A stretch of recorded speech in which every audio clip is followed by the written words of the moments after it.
চূড়ান্ত ফল ঘোষণা, ডাকসুর ভিপি সাদিক জিএস ফরহাদ। ঢাকা বিশ্ববিদ্যালয় কেন্দ্রীয় ছাত্র সংসদ ডাকসু নির্বাচনের চূড়ান্ত ফল ঘোষণা করা হয়েছে। এতে ভিপি পদে ছাত্র শিবির সমর্থিত প্রার্থী মোহাম্মদ আবু সাদিক কায়েম এবং জিএস পদে এস এম ফরহাদ ও এজিএস পদে মহিউদ্দিন খান জয় পেয়েছেন। বুধবার সকালে ঢাকা বিশ্ববিদ্যালয়ের সিনেট ভবন থেকে ঘোষিত চূড়ান্ত ফলাফলে এ তথ্য জানানো হয়। চূড়ান্ত ফলের ঘোষণায় জানানো হয়েছে, ডাকসু নির্বাচনে ছাত্র শিবিরের সাদিক কায়েম 14,042 ভোট পেয়ে ভিপি পদে নির্বাচিত হয়েছেন। তার নিকটতম প্রতিদ্বন্দ্বী ছাত্রদলের আবিদুল ইসলাম খান পেয়েছেন 5,708 ভোট।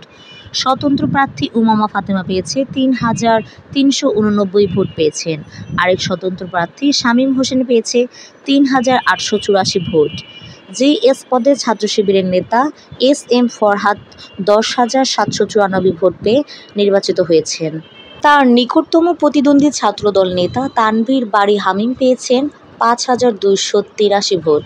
এছাড়া প্রতিরোধ পর্ষদের মেঘমোল্লার বসু পেয়েছেন 4,949 ভোট। এজিএস পদে ছাত্র শিবিরের নেতা মোহাম্মদ মহিউদ্দিন খান 11,772 ভোট পেয়ে নির্বাচিত হয়েছেন। ছাত্রদলের এজিএস প্রার্থী তানভীর আল হাদি মায়েদ পেয়েছেন 5,064 ভোট। বৈষম্যবিরোধী শিক্ষার্থী সংসদের এজিএস প্রার্থী আশরাফা খাতুন পেয়েছেন 900 ভোট।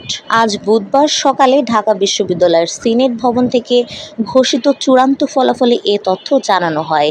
জানিয়েছে কে কত ভোট পেয়ে চূড়ান্ত ফলে জয়ী হয়েছে।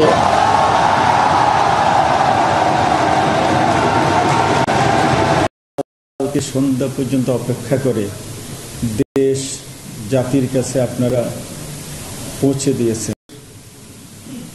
প্রত্যেকটা কর্মসূচি যেভাবে ঘোষণা করব সেভাবে থাকবে।